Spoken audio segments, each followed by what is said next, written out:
तो अभी हम लोग सीखेंगे treatment of accumulated profits and reserve on admission of A partner. तो ये भी एक बहुत ही इंपॉर्टेंट टॉपिक है और जनरली मतलब ईच एंड एवरी क्वेश्चन में क्या होता है कि इसका ट्रीटमेंट हम लोग को मिल जाता है। तो सबसे पहले हम लोग को तो जानना पड़ेगा कि एक्यूमुलेटेड प्रॉफिट एंड रिजर्व क्या होता है।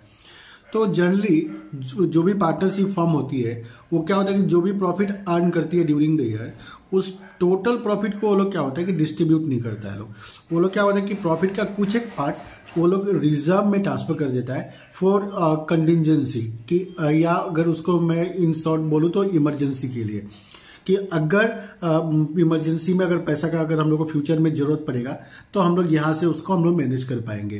तो जैसे कंपनी ने इस साल 1 लाख प्रॉफिट किया, तो इन लोगों ने क्या किया कि 20% इसका मतलब 20,000 वो लोग क्या हुआ है रिजर्व में रख देता है और रिमेनिंग 80,000 क्या होता है कि पार्टनर्स आपस में डिस्ट्रीब्यूट कर लेते हैं। तो उसको हम लोग बोलते हैं रिजर्व या एक्यूमुलेटेड प्रॉफिट। तो जब भी हम लोग एक नया पार्टनर को एडमिशन देते हैं तो नया पार्टनर क्या होगा कि वो कैपिटल प्रोवाइड करने के साथ साथ में वो भी पार्टनर बन जाता है। और अगर ये रिजर्व और एक्यूमुलेटेड प्रॉफिट को अगर ओल्ड पार्टनर्स अगर आपस में शेयर नहीं करेंगे तो फ्यूचर में अगर इस प्रॉफिट और रिजर्व को डिस्ट्रीब्यूट किया जाएगा तो उसमें से जो न्यू पार्टनर है उसको भी देना पड़ेगा। तो ये जो प्रॉफिट और रिजर्व है ये ओल्ड पार्टनर ने क्या हुआ कि वो लोग कमा के अपने लिए रखा था, और अब क्या हुआ कि न्यू पार्टनर को फिर वो लोग क्यों देगा, है कि नहीं, क्योंकि ये प्रॉफिट तो वो लोग अर्न करके रखा है ना, तो ये प्रॉफिट को न्यू पार्टनर में क्यों शेयर करेगा। तो इसीलिए क्या होता है कि जब भी न्यू पार्टनर का एडमिशन होता है तो उसके एडमिशन से पहले ही क्या करता है कि ये जो एक्यूमुलेटेड प्रॉफिट और रिजर्व में जो एक टाइप में प्रॉफिट का ही पैसा रहता है उसको ओल्ड पार्टनर्स क्या करता है लोग कि ओल्ड प्रॉफिट शेयरिंग रेशियो में क्या होता है कि वो लोग आपस में डिस्ट्रीब्यूट कर लेता है लोग। तो इसमें क्या होगा कि एक तो होता है प्रॉफिट और दूसरा होता है रिजर्व। तो प्रॉफिट और रिजर्व तो जिसे मैं यहाँ पे बता रहा हूँ कि ये बैलेंस शीट हो गया, ये बैलेंस शीट हो गया। तो बैलेंस शीट का ये क्या है, लायबिलिटी साइड है और ये एसेट साइड है। तो रिजर्व क्या होता है कि वो हमेशा लायबिलिटी साइड में ही रहता है, रिजर्व कभी भी एसेट साइड में नहीं हो सकता है।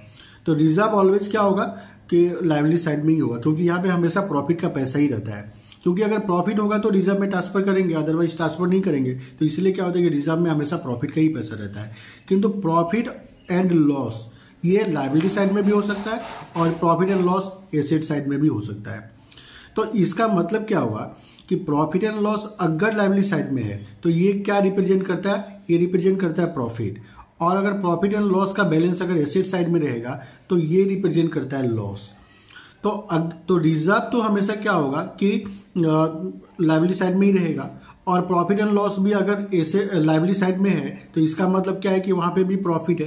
तो उसके लिए हम लोग जनरली क्या करेंगे, reserve account profit and loss account debit, general reserve account debit, reserve fund account debit, contingency reserve account debit to old partners capital account. तो प्रॉफिट एंड लॉस अकाउंट में अगर अमाउंट है तो प्रॉफिट एंड लॉस अकाउंट को भी हम लोग debit कर देंगे। जनरल रिजर्व में पैसा अगर है तो जनरल रिजर्व को भी डेबिट कर देंगे। और रिजर्व फंड और कंटिजेंसी रिजर्व यहाँ पे मैं और लिख देता हूँ क्योंकि ये जो रिजर्व फंड है और कंटिजेंसी रिजर्व है ये कहीं ना कहीं ये जनरल रिजर्व का ही दूसरा नाम है। तो अगर क्वेश्चन में जनरल रिजर्व रहेगा तो फिर रिजर्व फंड या कंटिजेंसी रिजर्व नहीं दिया रहेगा। मैं इसलिए यहाँ पे अलग अलग लिख दिया क्योंकि कभी जनरल रिजर्व के नाम से दिया हुआ रहता है, कभी रिजर्व फंड के नाम से दिया हुआ रहता है, कभी कंटिजेंसी रिजर्व के नाम से दिया हुआ रहता है।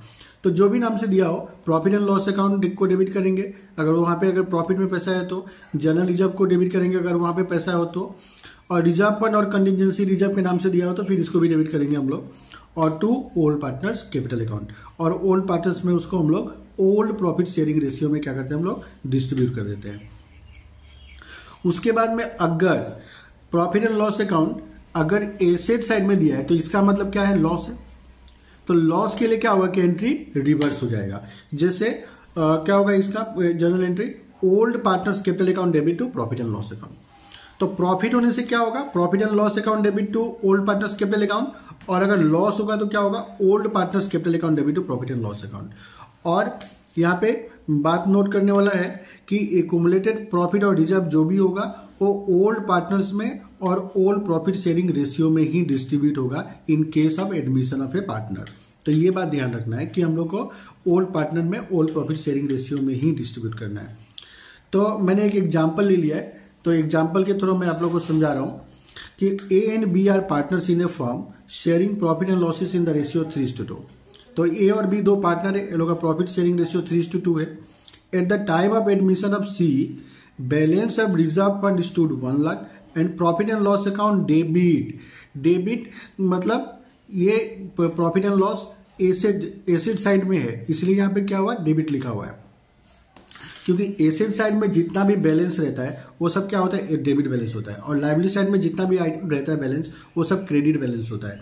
तो यहाँ पे प्रॉफिट एंड लॉस के सामने में डेबिट लिखा है ना, मतलब ये एसेट साइड वाला प्रॉफिट एंड लॉस है। मतलब ये क्या कर रहा है कि ये 60,000 प्रॉफिट एंड लॉस रिप्रेजेंट कर रहा है। तो यहाँ पे क्या है कि सी को जो हम लोग एडमिशन दिया तो रिजर्व फंड में 1 लाख था और प्रॉफिट एंड लॉस अकाउंट में लॉस 60,000 था। तो अब इसका हम लोग क्या बोला यहाँ पे करने के लिए, पास जर्नल एंट्री। तो इसका हम लोग जर्नल एंट्री कैसे करेंगे, तो सबसे पहले हम लोग रिजर्व का बात कर लेते हैं। तो क्या जाए, रिजर्व फंड में कितना दिया, 1 लाख। तो जर्नल एंट्री क्या होगा, रिजर्व फंड अकाउंट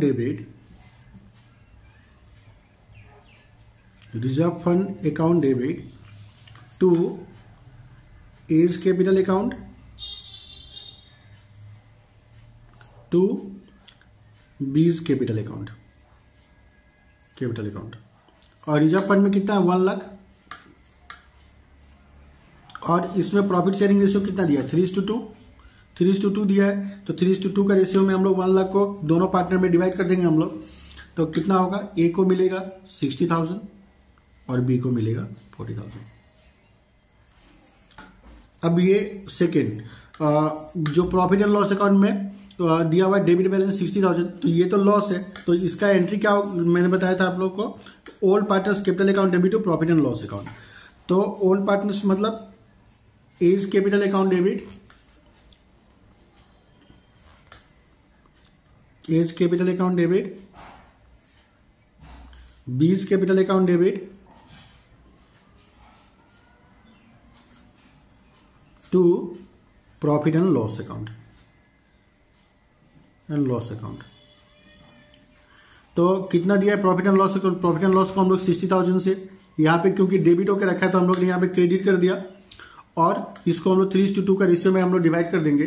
तो 3:2 का रेशियो में हम लोग डिवाइड करेंगे तो कितना होगा, ए को मिलेगा 36,000 और बी को 24,000। ठीक है। तो